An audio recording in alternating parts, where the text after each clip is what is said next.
आज जी बिल्कुल 94 न्यूज़ से मैं हूं ताहा आप लोगों को आगाह करते चलते हैं। जिस तरह मुल्क भर में पाकिस्तान तहरीक इंसाफ के कारकुनान की गिरफ्तारियां जारी, इसी तरह मंडी बहाउद्दीन में भी पाकिस्तान तहरीक इंसाफ के कारकुनान की गिरफ्तारियां जो है वो की जा रही हैं। इस वक्त हम MN हाजी इम्तियाज़ अहमद चौधरी के जो मरकज़ी दफ्तर है, उनका जो दारा जिसे कहा जाता है, हम उसके हाजी पब्लिक सेक्रेटरीट भी से कहा जाता है, उसके बिल्कुल हम सामने खड़े हैं।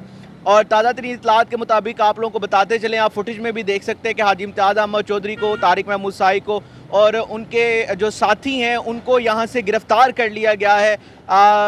कुछ लम्हे कबल जो है वो गिरफ़्तार कर लिया। और पूरे पाकिस्तान में इसी तरह से ही पाकिस्तान तहरीक इंसाफ के जो मरकज़ी रहनुमा हैं उनकी गिरफ़्तारियाँ जारी हैं।